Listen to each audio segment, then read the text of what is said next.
Usa sa mga dakong naapektuhan sa pandemya mao ang sektor sa turismo. Lakip sa mga naapektuhan niini mao ang mga island hopping nga gamit ang mga pump boat.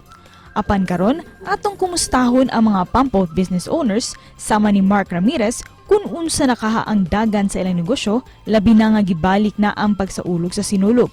Karong buntaga ato siyang hinabion dinhi lang sa GMA Regional TV Live.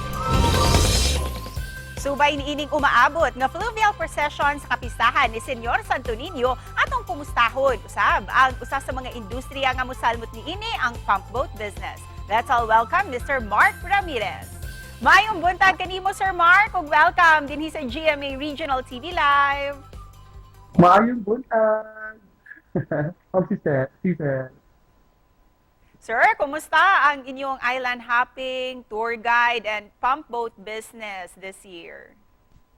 So far, mapasalamat ko sa atong Ginoo na atong mga turista nagbalik-balik na gyud karon nga tuiga. Lindot na ang dagat atong negosyo karon. Sir, how were you able to stay afloat despite the pandemic nga 2 years gayud milungtad? Nya, naabot pa gayud tong bagyong Odette. Kumusta, sir?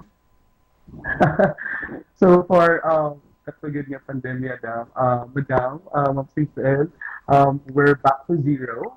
Ang mga pump boat nga guba sa pandemic na almost 1 year may walay dagan.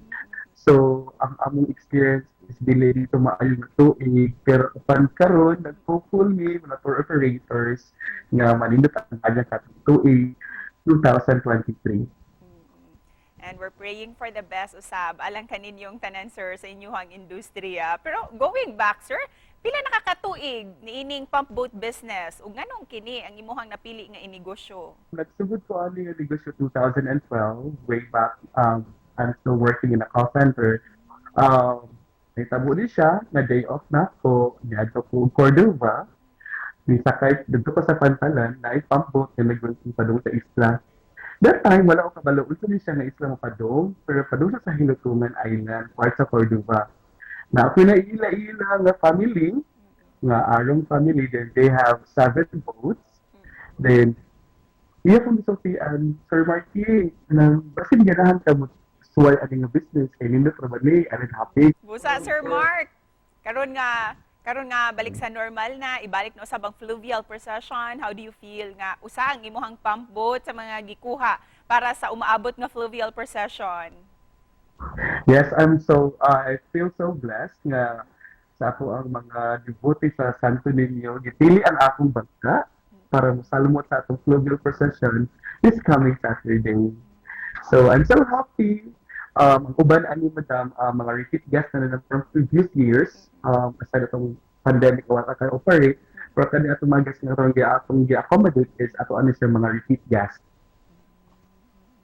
Sa mga previous years nga so wala pa ang pandemya sir, dugay na bani nga gi-offer imuhang pump boat para kang Santo Niño?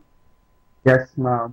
Since nagsugod ko atong 2012, na nagdaghan mga gamit, abang sa nag-offer para sa mga devotee nga mosalmot sa ato ang fluvial procession.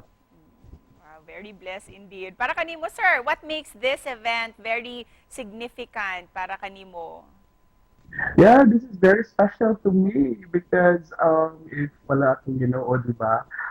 Mauna halad para kaniya kung sa ato ang mga katawhan ni gusto nga mo padayeg sa ilang mga pagtampo, pangamuyo sa ato ang Senyor Santo Niño.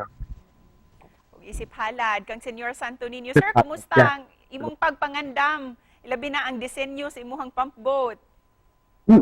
As actually, murag na late din sa pang-interview because I wanted to report to check the status of sa mga bangka.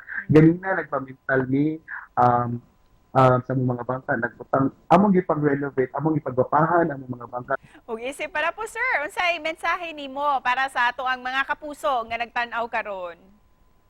Yes, I'm so excited to see you guys. Sa katong mga gusto sakay og bibok sa akong mga bangka. I hope lang nga dili mo ulan, maayo atong panahon para ma-successful ang atong event this year sa 2023 Sinulog Festival. Praying also for good weather and the success sa umaabot nga fluvial procession. Daghang salamat kanimo, Sir Mark. At maraming salamat, madam. Happy New Year, Pit Senyor! Yes, Happy New Year and Pit Senyor! So, thank you.